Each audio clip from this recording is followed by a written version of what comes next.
This is Al Brooks. Thank you for watching the Brooks Trading Course. This is the second of 5 videos on wedges. I'm going to begin by making the point that wedges are rarely perfect. I'll then move on to talk about how most channels are wedges, whether or not the channels are convergent. And finally, I'll discuss the many different types of wedges.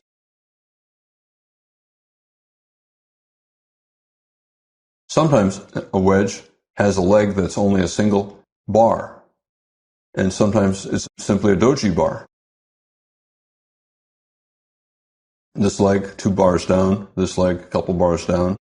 Here, the third leg, maybe it's this bear bar, maybe it's these 2 bear bars with that low.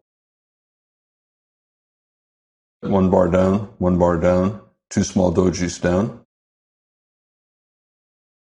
Here we have 4 legs, 1, 2, 3. Some computers will say this is 1, 2, 3. These are small patterns, and they're probably clearer on smaller time frame charts. However, I would not go looking at the smaller time frame charts. You can infer what's going on simply by what you see on this chart.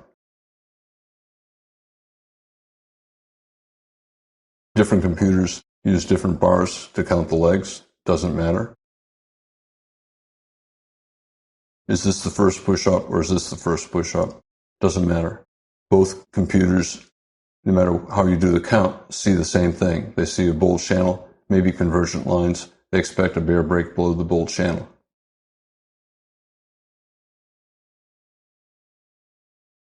Again, very tight channel. Does not look like a wedge here. However, you can infer that it's a wedge on a smaller time frame chart. 3 pushes down here, and it's not really convergent. However, 3 pushes down, context is good for a wedge. We have a spike, pullback, and then possibly a channel. Strong enough breakout here for at least 1 more leg down. So 1, 2, 3, traders will look for a reversal up.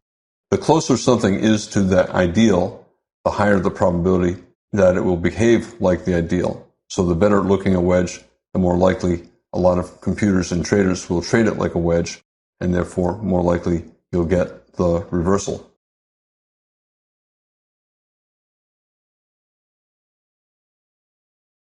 Wedge bull flags, we have a bull trend, and a wedge bull flag here, wedge bull flag here. In these bull flags, we have a couple bear bars here, 1 bear bar here, a couple bear bars here, 1 bear bar, another bear bar. And the bear bars are attempts to create a bear breakout. For the bulls, the bull bar that follows that bear bar is a pullback from that bear breakout. So we have a bear reversal or bear breakout, and then a pullback. Another bear breakout, another pullback. Another bear breakout, and another pullback. At some point, the bears decide that all of these strong bear breakouts are not working, and they stop selling, and the market then ends up going the other way. All of these reversal attempts are minor, and therefore part of a trading range or a bull flag. Wedge bear flag. The bull legs are sometimes small, 1, 2, 3 bull bars, and they're attempts to reverse the bear trend. Here, we tried to reverse up, failed. Tried to reverse up, failed. Tried to reverse up, tried to reverse up, and failed. Traders see this as a bull breakout, and then pull back from that bull breakout. Another bull breakout, pull back from that breakout. If the bull breakouts repeatedly fail, the bulls eventually give up, and the market goes the other way. Reversals in trading ranges are common, and a lot of the patterns are wedges.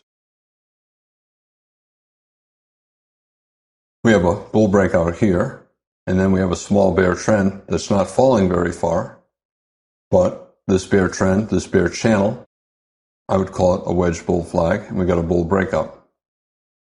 The pullback ended, or the pullback was a wedge bull flag. And that's true here as well. We're trying to trend down. We have a lower high, we have a lower low. It's a bear channel, but it has a wedge shape, and here it's only about a 50% pullback in a bull trend. The odds are this wedge bear channel is going to have a bull breakout, and therefore it's a pullback in a bull trend.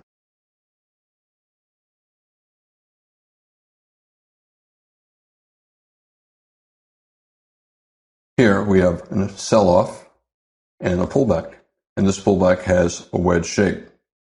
It's a small bull trend. We have higher highs and higher lows, but the odds are you're going to get the bear breakout, so you can call it a wedge bear flag. Here as well, even though it doesn't really have a wedge shape, if you want, you can call it a wedge bear flag.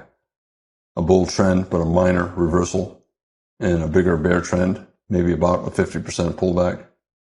This is really not a good example of it, but the idea is that you have a bear trend, about a 50% pullback, and you can infer that it's a wedge on a smaller time frame chart. So it's a wedge bear flag. The same is true here. This has a little bit better wedge shape, but it's a wedge top. Wedge bottom.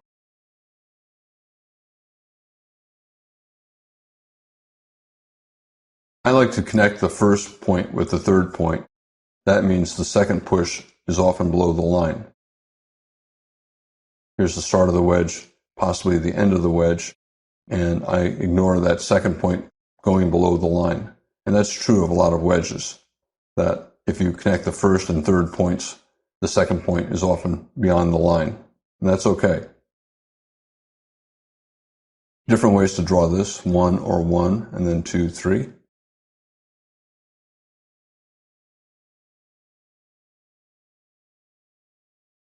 I talked about this earlier, that we have a bull breakout here and then bad follow-through, a pullback, and that this resumption up, some computers see it as part of the pullback. Even though it's a new high in the bull trend, it could be part of the pullback that began with this bar. Some computers see this whole thing as a triangle, which means this big bull bar, in the minds of some computers, is part of the pullback from this initial breakout.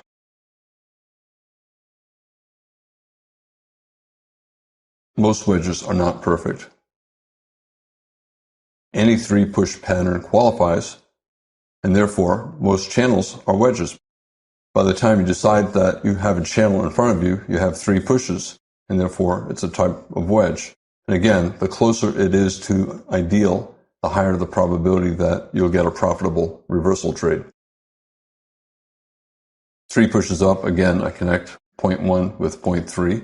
If I use point 1 and point 2, point 3 will not reach the line. And I like the reversal to be taking place at a line. So if I see this bull bar and then a bear bar here, I think of it as a wedge. I draw a line, 1, 2, 3, and I ignore bar 2 going above the top of the line, overshooting the line. Most spike and channel trends end with wedges. Strong bear breakout, so you think of it as a spike and a first push and a potential wedge. 1, 2, 3. Nested patterns are common. We have a big spike down here. We have a smaller spike down here.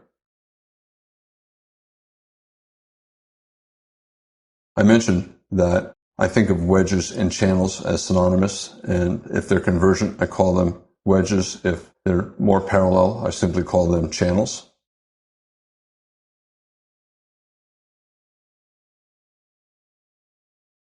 Reversal up with a decent buy signal bar. Whenever I see 2 reversals, I start drawing lines. I connect the lows and extend the line and see what happens. If we reverse up here and come back down here again, I would have a potential wedge bottom. I want to see what happens if we come back down toward that line. Do we reverse up? We went sideways and we had another bear breakout, but look what happened when we got right next to the line.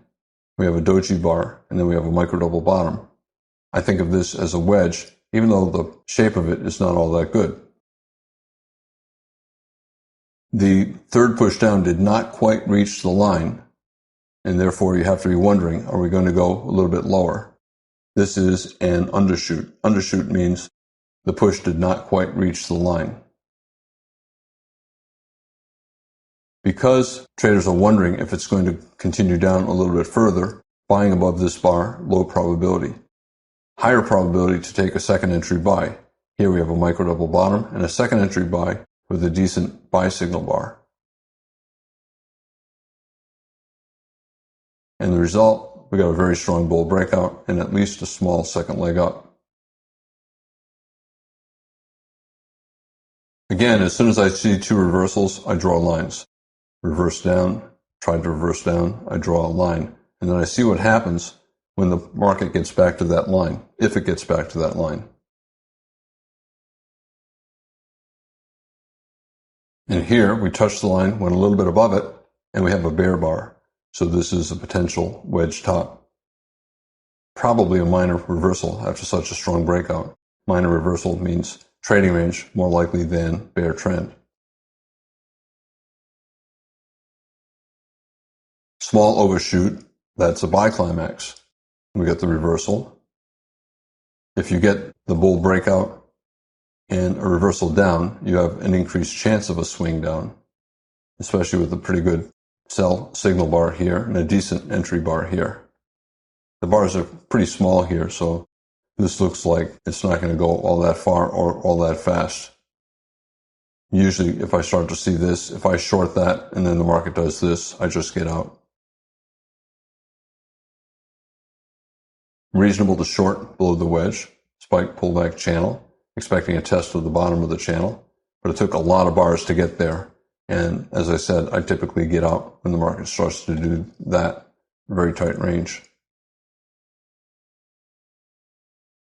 Just because I see it as a wedge does not mean that all the computers see it as a wedge.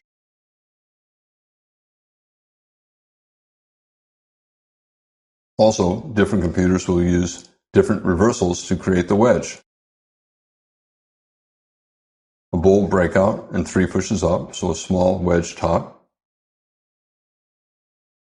Other computers will say, well, maybe the wedge top is 1, 2, 3, and we did not quite reach the third touch of the line. Maybe you want to call it an expanding triangle top. I don't know, but some computers will see the 3 pushes as 1, 2, 3.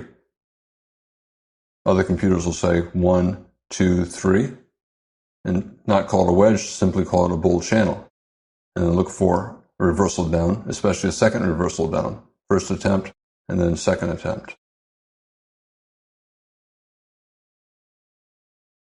The market tried 3 or 4 times to break to a new high, and it's failing. Instead of finding buyers eager to buy the bull breakout, it's finding sellers. Every time it goes above something, it's reversing. Above here, reversing. Above here, reversing. Above here, reversing. The bulls and bears are agreeing that the price is too high. It doesn't matter if you call it a wedge, an expanding triangle, or channel. The market continues to reverse after every attempt to break to the upside. Usually then the market tries to go the other way. It'll conclude it has gone too far up. Again, you can call it a wedge with a bad shape. You can call it an expanding triangle, a failed breakout above a wedge top, wedge 1, 2, 3. It doesn't matter. The market's repeatedly trying to go up and failing. You have to be thinking it may try to go the opposite direction, so traders will be looking to sell a reversal down, either below that reversal bar, bull body, or higher probability below this bear bar closing near its low.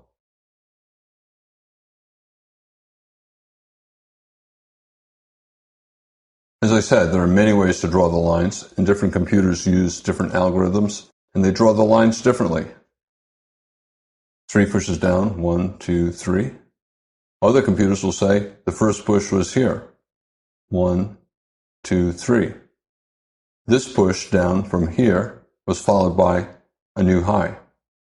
You have a bear channel, but markets often transition, and there's often a time when it's both in a bull trend and in a bear trend. And that's why you can get a bear trend beginning before the bull trend ends, because you get the transition phase when the market is in both. You could draw the line 1, 2, 3 and call this an undershoot, did not quite reach the line.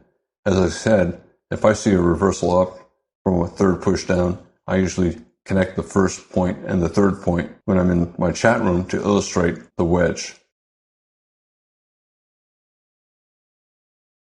repeated reversals on sell-offs, traders will look to buy a reversal from a third push down. Here, different ways to draw the three legs down.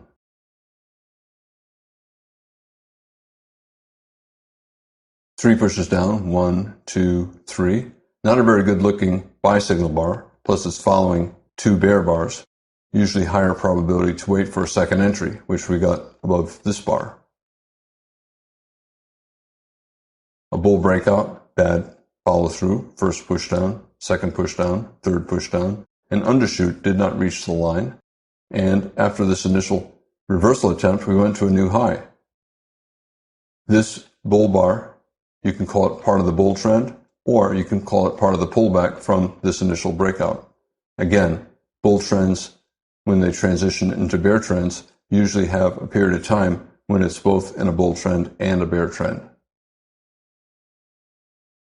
Wedge bull flag, bull breakout, traders will buy above a bull bar here, here, and here. This is not a bull bar, but it's a wedge bull flag. Other traders will buy above this bar, a bull bar closing on its high. This entire sell-off, approximately a 50% pullback from this breakout. You can call it a wedge bull flag, you can call it a higher low major trend reversal. Traders are going to look to buy reversals up. Wedge top, 1, 2, 3, with a bear II, an inside bar with a bear bar. Traders will take that short. Micro double top, up here, and then down on that bar, and then up and then down on that bull bar. I'm now going to talk about different types of wedges.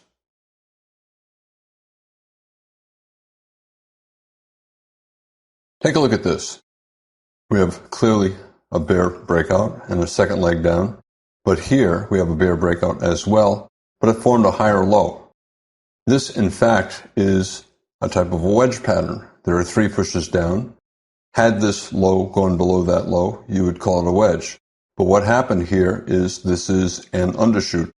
The third push down did not fall below the second push down. In fact, it did not get anywhere near the trend line at the bottom of the wedge. However, the forces that form this pattern are the same as those for a wedge.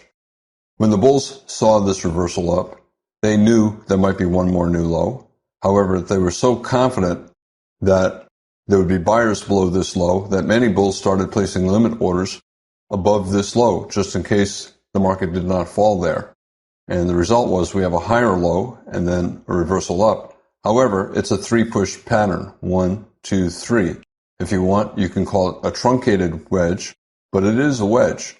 And the bulls who bought here were buying because they assumed that if the market got below 2, there would be a lot of bulls buying there.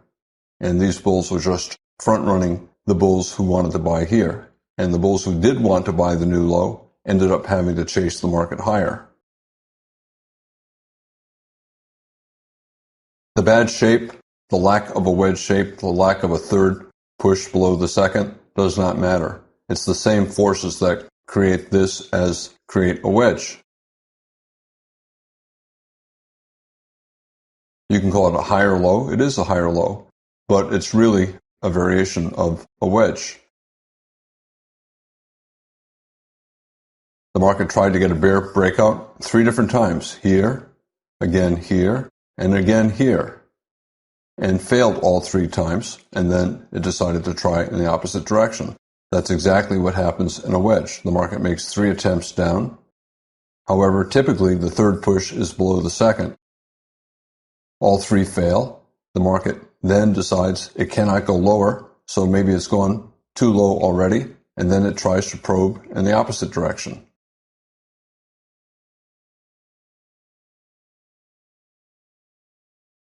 When the bulls and bears are both confident that a third push down to a new low will create a wedge reversal, many bulls buy early, and a lot of the bears take profits early. The bears are selling reversals up, betting that they'll fail. They'll sell here. However, if they're deciding that this is too strong a buy setup, a very good bull bar here, chances are there'll be buyers below. A lot of the bears will take profits early because they do not want to take a chance that the market might form a higher low. So the bears are starting to scalp out early, and the bulls are becoming very confident. A pretty good reversal here, very good bull bar here. Really not a lot of strong selling. There's some, but look at all the bars to the left.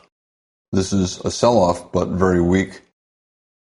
Traders, both bulls and bears, are now confident that there's not much left to this bear trend. And the result was a higher low instead of a lower low. But it's still a variation of a wedge.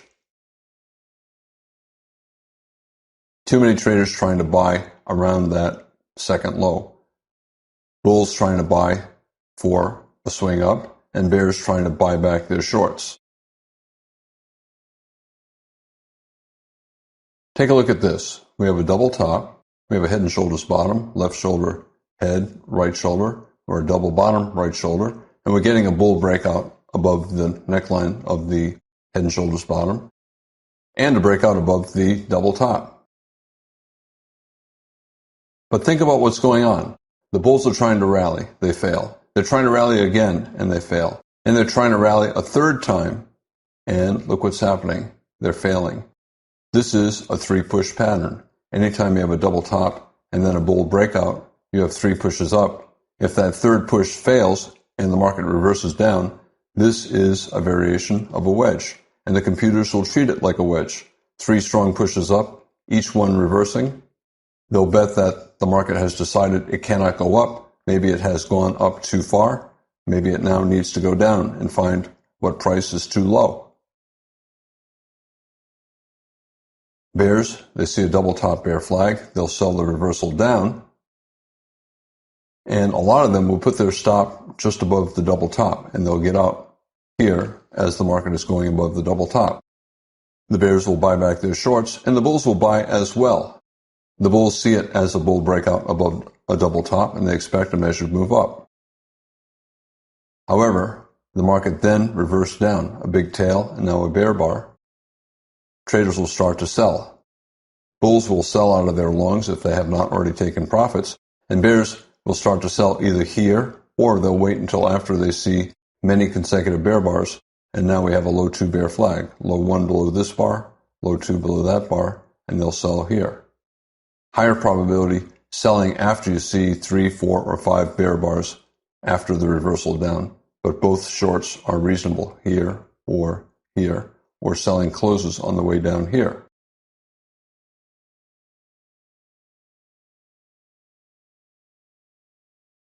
Three pushes up or down, that's not enough. They have to be strong compared to the other bars and the other legs. Context, the bars to the left have to make sense for a reversal. Otherwise, the market is only going to go sideways. Here we have a wedge, 3 pushes up, 1, 2, 3, but there's nothing to reverse.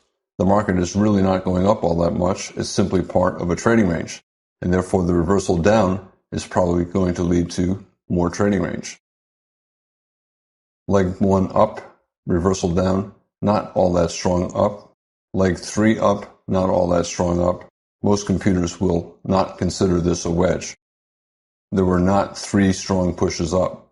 There was 1 strong push up here, but not 3 strong pushes up. Traders will see this more as legs within a trading range, and they'll expect more trading range, not 3 strong attempts to rally that are failing. Here we have 3 pushes down, 1, 2, and 3, or 3, or 3. However, it's in a tight trading range. There's really nothing to reverse. The market might go up, but more likely the tight trading range will continue. Markets have inertia, and they tend to continue what they've been doing. And if it's been in a tight range for 15 or 20 bars, it's more likely to continue in a tight range than it is to get a bull breakout and a resumption of this small bull trend. If a pattern does not look right, computers will ignore it, and you should ignore it as well. In general, traders will call it something else. For example, if the reversals are all around the same price, traders will call it a triple top or a triple bottom instead of a wedge. If the context is good and if the legs are strong, it's still tradable.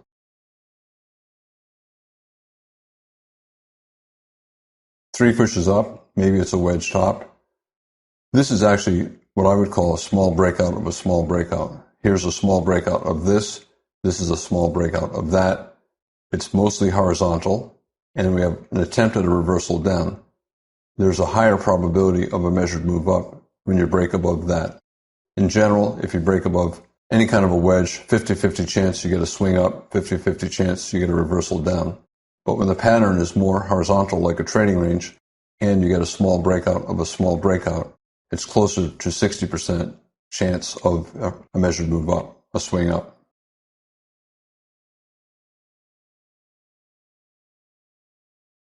Pretty good bull bars here and again here. Increasing buying pressure in a trading range. The odds are we're going to get a bull breakout and a swing up.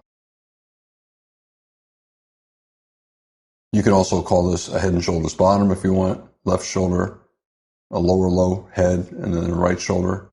You can call it a double bottom pullback, a double bottom, and then a pullback, which is a type of triangle, even though this low is below that low. Many different terms for the same pattern.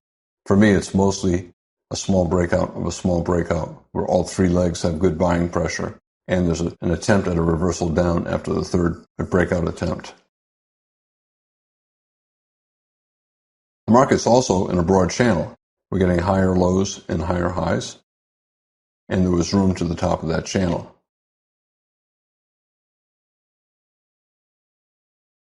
If you have legs within a tight trading range that are strong enough, you can get a minor reversal for a scalp, in other words, but rarely will you get a swing trade. 3 pushes up, 1, 2, 3. Selling below this, we have a bear II, a bear inside bar, inside of another inside bar. The sell here is probably going to result in simply another leg in the trading range, and therefore a scalp and not a swing trade. 3 pushes down, 1, 2, 3, not all that strong. A second entry buy probably would be a scalp. Here, the bulls got a break to the top of the range, and then terrible follow through. Same thing here, 3 pushes down, not very strong. Basically in a tight trading range. If you're taking this buy, you're probably looking for a scalp up to the top of the range.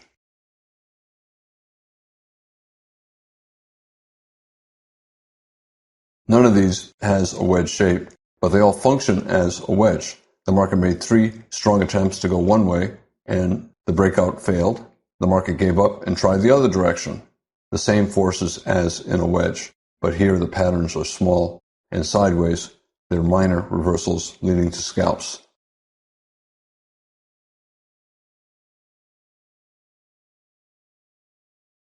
Usually when I see patterns like that really don't look like wedges and the context is really not good for much of a breakout, I do not use the term wedge. I use other terms like a triangle or a triple top or a triple bottom, or simply call it a tight trading range. Instead of worrying about a wedge here, I would simply call it a tight trading range.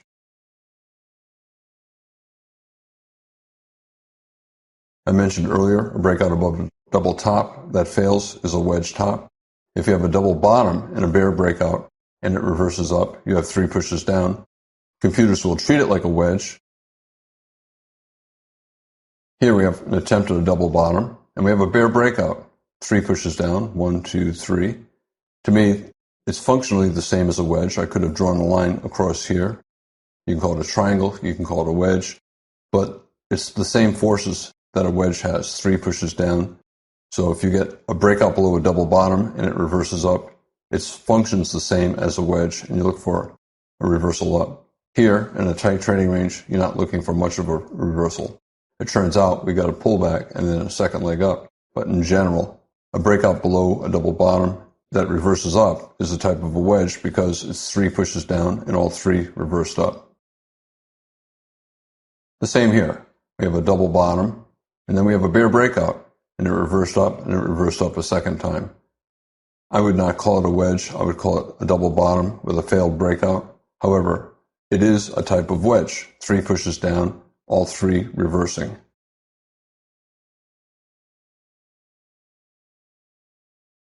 Double bottoms, bear breakout, reversed up. They function as wedges. Here, double top. In a bull breakout that reversed down, it's 3 pushes up, 1, 2, 3, and all 3 are reversing. The market's deciding that up is not the right direction. It has to probe lower. It's a type of wedge. However, I usually refer to this as a failed breakout above double top.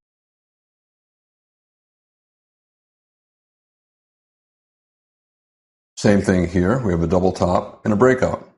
3 pushes up, 1, 2, 3, and then it reversed down. You can call it a wedge. It's a type of wedge. It's the same forces as a wedge. A lot of traders would simply call it a triple top or a failed breakout above a double top, or they would look at this and call it a tight trading range and a failed breakout above the top of a tight trading range.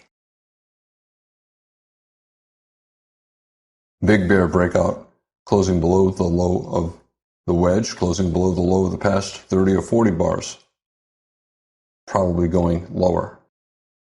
Traders will sell the reversal down, or after this breakout, this is a bear flag, they'll sell below the low of this bar, betting that the bear trend will resume down. It's higher probability to sell after you see a strong bear breakout.